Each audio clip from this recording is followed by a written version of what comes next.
네, 함께 말씀 보겠습니다. 사도행전 4장 31절 말씀입니다. 신약 192페이지에 있습니다. 사도행전 4장 31절 191페이지에 있습니다. 4장 31절 우리 함께 읽겠습니다. 시작. 빌기를 다음에 모인 곳이 진동하더니 무리가 다 성령이 충만하여 담대히 하나님의 말씀을 전하니라. 아멘. 네, 오늘 우리는 왜 우리는 불길 성령의 능력을 받지 못하는가 라는 제목으로 함께 말씀을 나누기 원합니다. 하나님께서는 우리에게 자주 성령을 부어주시면서 그렇게 실제 주님의 나라를 이루어 가시는 것을 우리는 보게 됩니다. 주님의 주권적인 그 때에 주님의 주권적인 방법 안에서 또 사람들이 또 때론 반대로 이제 사람의 입장에서 생각해 보면 사람들이 어떤 그런 준비가 되어 있을 때 또 주님께서 부어주시는 것을 우리는 보게 됩니다. 근데 어떤 사람들은 성령의 부어주심이 오순절에 한 번 있는 것이다. 그 사람들 이제 마가의 다락방에 있었던 120문도들에게 한 번 임한 것이지 그것으로 인해서 그저 쭉 교회 시대 전체를 그렇게 오는 것이다 라고 말하는 사람들이 있습니다. 하지만 우리가 함께 생각해 봐야 될 것 중에 하나는 그게 자동적으로 나의 것이 되진 않습니다. 그러니까 이제 십자가, 부활과 승천, 성령 강림이 또 오늘 나에게 똑같이 적용되는 것이 필요하죠. 십자가, 부활만이 아니라 동시에 이 성령 강림이라는 것도 우리에게 적용되는 것이 필요합니다. 오늘 나에게 마치 언약도 출애굽 1세대가 맺었던 것처럼 2세대도 3세대도 지금 여기에 있는 사람들이 다시 주님 앞에서 언약을 갱신해야 되는 것처럼 우리도 똑같이 예수 그리스도를 믿어야 되는 거고, 그죠? 뭐 부모가 믿는다고 자동으로 애들이 믿는 게 아니잖아요. 똑같이 그 다음 사람들 아니면 그 어떤 지리적으로 다른 곳에 있는 사람이라든지 아니면 그 세대적으로 좀 이후에 오는 사람들이라든지 모두가 예수 그리스도를 믿어야 되는 것처럼 동시에 또 성령 충만을 또 각자가 받아야 되는 것이 필요합니다. 그렇게 반복적으로 그때 임한 것으로 되는 것이 아니라 끊임없이 주님의 성령을 부어 오셨고 실제 오늘 말씀도 우리에게 그것을 우리에게 증거를 해주고 있습니다. 성경 말씀에서 증거하는 아주 좋은 본문 중에 하나가 이것이죠. 오늘 말씀 보면 이미 오순절 사건이 일어난 후 얼마 되지 않은 시간이었습니다. 근데 그때 또다시 하나님께서 이 가운데 성령 충만하게 하시는 것을 보게 됩니다. 아마 며칠 전에 말씀드렸어요. 성령 충만이라는 것은 심지어 그것이 반복돼요. 심지어 똑같은 사람한테, 똑같은 그룹과 똑같은 나라에서 반복될 수도 있다는 것을 우리는 생각해 볼 수 있습니다. 이후에도 이것은 반복되죠. 사도행전 8장, 10장, 19장에 보면 또한 하나님께서 한 번 더 성령을 부어주시는 것들을 우리는 보게 됩니다. 자, 이 성령 강림이라는 건, 자, 우리 유대인들이 기대했던 것처럼 하나님의 나라가 이미 시작되었다는 것을 우리에게 보여주는 거예요. 근데 그게 단순히 시작일 뿐이지 그것이 완전히 이루어진 것은 아닙니다. 아직이라는 그 중간 시대에 있죠. 그렇다면 이 주님의 나라가 실제 예수 그리스도께서 다시 오셔서 이것이 이루어질 때까지는 끊임없이 성령을 부어주셔서 주님의 나라를 이루어가는 일들이 그 안에 있습니다. 그 역사적으로 계속적으로 우리에게 이루어져 왔던 것을 보게 돼요. 그건 단순히 성경의 사도행전 처음에 오순절에 교회가 시작되는 것 그때만 있는 것이 아니라 실제 교회 역사를 보면 계속적으로 그 일을 해오셨던 것을 우리는 보게 됩니다. 아마 제가 며칠 전에 그런 말씀 드렸었을 거예요. 이 유대교나 가톨릭처럼 계속적인 종교적으로 종교화되고 그 안에서 계속 생명이 다 죽어가고 그냥 종교만 남아있는 어떤 그때 하나님께서는 그때마다 성령을 부어주시는 일들이 있었습니다. 성령을 부어주셔서 새롭게 하시는 일들이 있어요. 그 안에서 정말 다 썩었죠. 우리 중세 가톨릭 생각해보면 완전히 종교가 하나의 여러 가지 어떤 타락해 있는 모습이 있었습니다. 교황 중심으로 해가지고 잘못된 교리, 성경을 잘 모르니까 성경을 모른다는 거 안에서 잘못된 교리 가르쳐서 구원에 이르지도 못하게 실제로 막고 있고 그 실행에 있어서도 수없이 많은 어떤 타락한 것들을 보여주는 것들이 중세 가톨릭이었던 걸 봅니다. 자, 근데 하나님께서 중세 가톨릭 또 전에 유대교 이럴 때마다 그때마다 하나님께서 새로운 생명을 싹 틔우셨어요. 성령을 부어주시고 하나님 나라가 이것이다 라는 것을 마치 우리에게 증명하듯이 그 일들을 우리에게 보여주셨습니다. 그래서 우리가 교회 역사 전체적으로 보면 2000년 정도 되죠. 오순절부터 이제 되면 그때마다 우리가 기억하는 유명한 어떤 신앙의 위인들 그리고 그때마다 빛났던 시대는 다 성령이 부어졌던 시대입니다. 초대교회 그리고 종교개혁 시대 그 이후에 청교단 경건주의 시대 그리고 이후에 미국에서 1차, 2차, 3차 대각성 운동이 일어나고 또 1900년도에 영국과 인도, 호주, 한국, 만주 이런 데서 부흥이 일어났던 것. 그럴 때마다 우리는 그 시절을 기억합니다. 그때 만들어진 찬송가를 부르고 있고 그때 쓰여진 책을 우리가 읽고 있고 그 사람들을 우리가 위인전에서 우리가 바라보면서 그 사람들의 예화를 듣고 있고 그 사람들에 대해서 우리는 그 사람들이 가르친 것들을 우리가 듣고 있습니다. 사실상 그래요. 그렇게 계속적으로 반복해 왔습니다. 그래 그거를 다르게 표현하면 부흥이라고 말하는 거예요. 부흥. 이게 실제적으로 우리 몇 달 전만 해도 에즈베리에서 우리 부흥이 있었다고 이야기하죠. 물론 그건 조금 더 나중에 가서 평가될 일이에요. 근데 분명한 건 부흥이다 아니다 라고까지 평가하는 건 조금 나중에 가서 한다 쳐도 어쨌든 그 안에 분명한 어떤 성령의 부어주심이 있었던 것을 보게 됩니다. 1900년대도 끊임없이 그런 일들이 있었어요. 에즈베리 대학교만 해도 그렇고 휘튼 대학교에도 그렇고 몇 번씩 반복적으로 그 안에 이런 성령의 부어주심이 있었다는 것을 우리는 생각을 해야 됩니다. 그런데 이것이 우리는 좀 크게 두 가지를 생각해야 돼요. 이것도 약간 이제 신학적으로 따라 조금 다를 수 있는데 좀 개혁주의 쪽 사람들은 하나의 주권에 대해서 강조합니다. 이 부흥을 주시는 건 하나의 주권에 달려있는 거다. 맞습니다. 그죠?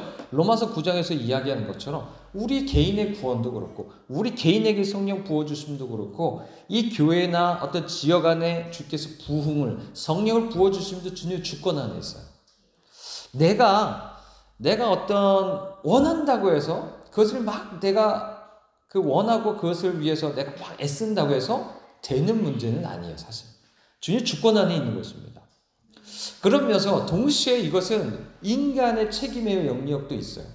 이것을 약간은 좀 알미니안, 웨슬리안 쪽은 인간의 책임에 대해서 강조를 하죠. 근데 이게 자칫 잘못하면 이게 행위로 갈 때가 있어요. 부흥을 일으키는 게 우리가 열심히 이렇게 뭔가 하면 주님이 성령 주실 거다. 주님 뭔가 우리에게 부흥 주실 것이다. 라고 착각할 때가 많습니다. 특별히 우리 한국교회에서 대부분 부흥회라고 하는데 방식이 대부분 이런 식이 많아요. 어떤 주님의 주권을 인정하는 것 안에서 믿음으로 성령을 구하기보다는 뭔가 행위. 당신 이렇게 하십시오. 당신 이렇게 하면 당신의 행위를 따라서 마치 성령을 받는 것처럼 어떤 행위를 강조해요.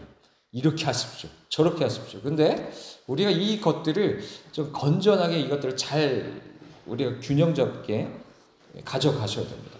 주님의 주권을 인정하되 우리가 분명히 구원도 그렇고 성령 받는 것도 무엇이라고 했죠? 행위가 아니라 분명히 믿음으로 되는 부분입니다. 그렇죠? 그 믿음은 우리가 계속 말씀드린 것처럼 예수 그리스도를 나의 주인으로 모셔드리고 그분께 주인으로서 마땅한 순종을 보여드리는 그 믿음이에요. 그 믿음으로 정말 철저히 주님의 주권을 인정하고 통치를 인정하고 순종하는 그런 믿음일 때 그럴 때 성령 충만 받는 거예요. 막 거기서 성령 충만 저도 기도원 많이 다녀봤지만 어렸을 때 많이 다녀봤어요. 엄마 아버지 따라서 많이 다녀봐서 여러 가지 많이 하죠. 무릎 꿇고서 막 몇십 번씩 막 발벌 떨리기도 하고 이게 열심히 할 수는 있어요. 기도의 자세로서 주님께 간절함을 그렇게 표현할 수 있습니다. 이해되시죠? 그렇게 간절함을 그렇게 표현할 수 있지만 어떤 그것이 예를 들어 맨 앞에 앉아야 은혜 받는다 이런 식 어떤 건지 아시나요? 부흥에서 늘 그런 거 얘기하지. 맨 앞자리가 은혜 자리다. 그런 간절함을 표현하는 것은 좋은데 그것이 마치 행위처럼 내가 행위로서 그렇게 하면 뭔가 주님이 나에게 성령 주신다. 라고 생각할 것이 아니라 주님의 주권의 때에 반드시 그것이 될 것을 믿고 주님의 앞에 우리는 그저 믿음에서 믿음으로 나가는 것입니다. 주의 약속의 말씀 붙잡고 어제 말씀드린 것처럼 이것은 나를 위한 것이다. 그죠? 어떤 특정한 사람이 아니라 나에게 주신 것이다 라는 것을 생각하고서 끊임없이 그 말씀을 붙잡고 믿음으로 나가야 됩니다. 자, 그럼에도 불구하고 왜 성령을 왜 못 받을까요? 왜 성령을 못 받을까요? 왜 부흥이 모든 사람에게 모든 지역에 일어나지 않고 모든 시대에 일어나지 않고 어떻게 보면 좀 특정한 사람들에게만 부어지는 경우들이 좀 있어 보이죠? 자, 받아도 실제적으로 그런 것들이 없어지는 경우들이 있습니다. 예를 들어 지난번에 말씀드린 것처럼 조나단 에드워즈나 제시 펜 루이스나 이반 로버츠 뭐 이런 사람들이 부흥의 어떤 주역들이 쓴 책들이 있어요. 이런 것들을 보면 왜 부흥의 그 열기가 사그라드는지, 왜 부흥이 쉽게 말하면 또 안 일어나는지 이런 것들이 그 책들에서 볼 수 있는데, 자, 몇 가지 이유를 들 수 있습니다. 첫 번째는 감정적이고 어떤 감각적인 것에 대해서 부정적인 생각을 해서 그렇습니다. 자, 이거는 자, 두 가지 좀 반대되는 걸 생각해 볼 거예요. 이 사람들은 상당히 지적인 사람들 있죠. 상당히 지적인 사람들이 있어서 뭔가 이런 것들은 교양이 없는 것, 좀 무식한 것, 뭐 이렇게 생각하는 사람들이 있을 수 있습니다. 근데 우리는 생각해야 돼요. 분명히 이 신앙이라는 것은 정서가 있습니다. 물론 우리가 인위적으로 조작되는 것들이 있어요. 성령을 받다 보면 부흥이 임하면 사탄은 항상 그것을 가장합니다. 가장하게 만들어서 그러면서 점점 더 진짜 성령의 열기를 꺼트리게 만들어요. 근데 그 중에 가장 대표적인 게 뭐예요? 뭔가 감정적인 거 있죠. 감정을 조작하게 만들고 그로 인한 어떤 겉으로 드러나는 현상들을 조작하게 만듭니다. 자, 그러다 보면 예를 들어 아나니아 삽비라 아시죠? 5장 말씀만 봐도 사도행전 5장만 봐도 그런데 이 사람들은 어때요? 실제 바나바라는 사람이 주님의 성령 안에서 자신의 물건을 팔죠. 이제 소유를 다 파는데 아나니아 삽비라는 어때요? 그냥 인위적으로 자신이 그냥 겉으로 보이는 것만 비슷하게 그래 보이려고 하는 거예요. 인간적으로 나도 저 사람처럼 막 이렇게 내 스스로가 저렇게 막 감정을 끌어올리고 뭔가 그렇게 해야지. 이런 것들이 사실상 상당히 위험한 것일 수 있습니다. 이런 것들이 위험한 것일 수 있는데 그렇다고 해서 감정을 부인할 수 없어요. 왜냐하면 신앙에 있어서 여러분 하나님께서 우리에게 주신 최대의 계명이 뭐라고 생각하십니까?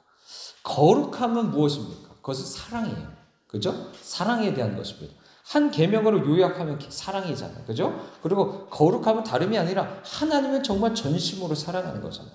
자, 그렇다면 이 사랑은 다름이 아니에요. 정서에 대한 것입니다. 감정에 대한 것이에요. 그리고 실제 하나님의 나라가 성령을 통해서 우리 안에 오신다고 할 때 그 안에 로마서 14장에서 얘기하는 것처럼 의와 평강과 희락이라는 그런 정서가 우리 안에 생겨요. 단순히 머리로 내가 뭐 안다가 신앙이 아니죠. 아는 것에서 실제 우리 안에 성령을 통해서 그것이 나에게 실제가 되었을 때 내 안에 그것을 따른 어떤 정서가 일으켜지게 됩니다. 그것을 너무 무시하고 그것을 터무시하고 하다 보면 성령의 역사가 없는 거예요. 그래서 반드시 우리는 이걸 균형적으로 생각해야 돼요. 정서가 감정이 반드시 거기에 따라야 된다. 그죠? 정서가 따라야 됩니다. 성령의 열매 속에서 내 안에 갖지 못했었던 내 본래 가졌던 성격상 기질상 가지지 못했던 주님의 성령께서 내 안에 오셔서 나를 통치하심으로써 가지게 되는 어떤 성품, 인격, 정서에 대한 부분들이 반드시 그 안에 있어야 됩니다. 그리고 그것이 결코 무시될 수가 없는 거죠. 결코 무시될 수도 없고 성령의 부흥, 성령께서 부어주심이라는 건 반드시 그 안에 우리 로마서 5장 8절에서도 얘기하는 것처럼 성령을 부어주심이 반드시 그 안에 있습니다. 그러므로 우리는 성령을 통해서 너무나 이 감정적인 부분에 대해서 너무나 그것을 멀리할 것이 아니다. 하지만 또 그 부분에 대해서 상당히 우리는 분별할 필요가 있다라는 것을 생각을 해야 됩니다. 자, 두 번째는 광신적인 신앙에 대한 두려움 때문입니다. 자, 반대로 이야기하죠. 어떤 사람들은 자, 이쪽에서는 한편 감정을 무시했어요. 그죠? 감정, 정서적인 걸 무시했는데 또 반대적인 어떤 잘못은 뭐냐면 이성적인 것, 어떤 이성과 어떤 그로 인한 어떤 질서들을 아주 그런 것들을 무시하는 것들, 이런 것들이 실제적인 성령의 역사를 가로막는다라는 것을 우리는 생각을 해야 됩니다. 이것은 쉽게 말하면 이런 거죠. 고린도전서 14장에 보면 여러 가지 예언과 방언에 대해서 이야기하면서 하나님께서 평화의 하나님, 질서의 하나님이시라는 것을 우리가 이야기하죠. 그러면 성령께서 우리가 귀신의 역사와 우리가 구별할 수 있는 것은 단 한 가지 이것입니다. 뭐냐면 내가 자주 말씀드리지만 인격을 존중하셔요. 귀신은 자, 영혼 육이 있으면 자, 귀신의 역사는 내 육을 바로 내 안에서 역사합니다. 내 몸을 막 지배해요. 내 몸을 지배해서 내 혼이, 내 인격이 원치 않아도 막 나 몸을 움직이게 만들어요. 그게 이제 귀신의 역사입니다. 근데 이 성령은 자, 이것을 생각해 보시죠. 성령의 충만함이란 건 뭐라고 했죠? 하나님의 나라가 임하는 겁니다. 통치예요. 그럼 그 안에 질서가 마땅히 있습니다. 질서는 주님이 내 영 안에서 통치하시면 이 영이 내 이성 안에서 빛을 비춰줘요. 빛을 비춰요. 그러면 이 이성 안에서 그 빛을 비춰서 깨달아요? 그러면 내 안에 방금 전에 말씀드린 그런 정서가 일어납니다. 정서가 이걸 빛과 불로 표현할 수 있어요. 열기가 이렇게 일어납니다. 그러면 그 다음에 의지적으로 이것이 우리 안에 힘이 발동해요. 그 전에 원하기만 했지만 그것을 할 수 있는 능력이 없었던 것이 내게 성령을 통해서 능력이 일어나서 실제 그것을 행하게 돼요. 내 몸을 통해서. 이해되시죠? 그러면 성령의 역사라는 것, 이 혼이라는 것이 새롭게 되어서 이 혼을 통해서 혼 안에서도 이성과 감정과 의지라는 질서 안에서 통치가 이렇게 이루어지는 거예요. 이루어지는 겁니다. 그래서 그렇게 내 몸이 그렇게 다스려지는 거예요. 내 몸까지 그렇게 통치가 임하는 것이 이게 성령의 역사입니다. 근데 광신적이라는 이걸 건너뛰는 거죠. 이런 질서를 건너뛰는 것. 이성과 감정과 의지라는 이것을 통해서 몸까지 이렇게 통치가 되는 게 이 질서인데 이 질서를 깨뜨리고 마치 귀신 들린 것처럼 막 이게 감정적인 이성적인 것 어떤 통제 없이 감정과 오직 육신적인 어떤 감각적인 것만 마치 그런다면 그것은 광신적인 것처럼 비춰질 수 있다라는 거죠. 실제 웨슬리 같은 경우는 당시에 이제 어느덧 이제 여러 가지 이제 신앙생활 이제 영국 국교회만 해도 당시에 교리적으로 수없이 많은 교리적으로만 이제 남아있는 경우들이 많았어요. 그래서 경건주의나 이제 웨슬리에서는 상당히 체험을 강조합니다. 머리로만 아는 게 아니라 실제 내가 그 복음이 실제 내게 이루어져야 되는 그 체험. 이해되시죠? 그 체험이 있어야 된다라고 말하면서도 상당히 광신적인 부분에 대해서 반대를 했습니다. 제가 수요일날 설교 드리는 걸 보면 아마 좀 더 이해되시겠지만 그런 것들을 이제 구분할 필요가 있어요. 그러면 자, 두 가지입니다. 너무 감정을 무시하든지 때로는 너무 이성을 무시하든지. 그러니까 쉽게 말하면 우리 혼적인 부분에 대해서 잘못 이것에 대해서 생각을 해서 성령의 역사를 오히려 꺼뜨리는 일이 될 수 있다라는 것을 생각을 해야 됩니다. 그래서 이 두 가지를 잘 생각하셔야 돼요. 정서적인 부분과 동시에 이성적인 어떤 통치, 질서 안에서 이것들이 잘 이루어질 때 성령께서 우리에게 부어지고 또 그것이 깨트려지지 않을 수 있는 일이 될 수 있다. 예를 들어 광신적인 것들도 계속 있잖아요. 그러면 늘 부흥에 대해서 비판하는 세력들이 일어납니다. 그것에 대한 어떤 구실점을 주게 돼요. 그러면 그것들이 다 위축이 또 되기 시작합니다.